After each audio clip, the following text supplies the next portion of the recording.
আসসালামু আলাইকুম ওয়া রাহমাতুল্লাহি ওয়া বারাকাতুহু। প্রশ্ন করেছিলেন প্রাণীর ছবিযুক্ত কাপড়ে নামাজ পড়লে নামাজ হবে কি না, এই কাপড় পরিধান করলে নামাজ পরার পরেও উলামায়ে কেরামের বক্তব্য কি, এবং এই জাতীয় কাপড় পোশাক আশাক ক্রয় বিক্রয়ের বিধান কি, আলোচনা অবস্থায় সাথেই থাকবেন। এখনও যারা চ্যানেলটি সাবস্ক্রাইব করেননি সাবস্ক্রাইব করতে ভুলবেন না।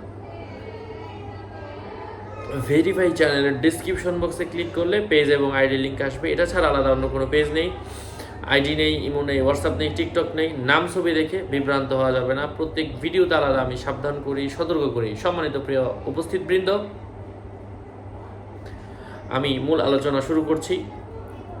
তো প্রাণীর ছবিযুক্ত কোনো কাপড় পরে কোনো ব্যক্তি যদি নামাজ পড়ে তার নামাজ হয়ে যাবে, তবে মাকরু হবে, কারাহাতের সাথে হবে, পরিপূর্ণরূপে আদায় হবে না। এটা হচ্ছে উলামায়ে কেরামের একটা বক্তব্য। আরেকটা বিষয় হচ্ছে যে এই কাপড় পরে যদি কেউ নামাজ পড়েই ফেলে মাকরু হবে, একেবারে হবেই না, বিষয়টা এমন না। তবে আসলে যেই কাপড়ের মধ্যে কোনো প্রাণীর ছবি থাকে, মানুষের ছবি থাকে, ওখানে তো আসলে রহমতের ফেরেশতা আসে না। হাদিসের মধ্যে এসেছে লা তাদখুলুল মালাইকাতা বাইতান ফিহি কালবুন আও সূর। ঘরের মধ্যে প্রাণীর ছবি যদি থাকে, কুকুরের ছবি থাকে, ঘরের মধ্যে ফেরেশতা আসে না, আর আপনি নিজের শরীরের মধ্যে জামা পরে আছেন, ফেরেশতা আসবে কিভাবে? এই জন্যই বলছে যে নামাজ যদিও হবে তবে মাকরু হবে, এই জাতীয় কাপড় পরে নামাজ পড়া উচিত না। আরেকটা হচ্ছে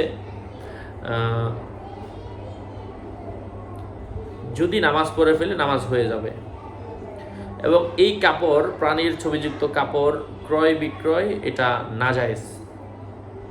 নাজায়েজ, হারাম না। আল্লাহ আমাদেরকে বোঝার তৌফিক দান করেন।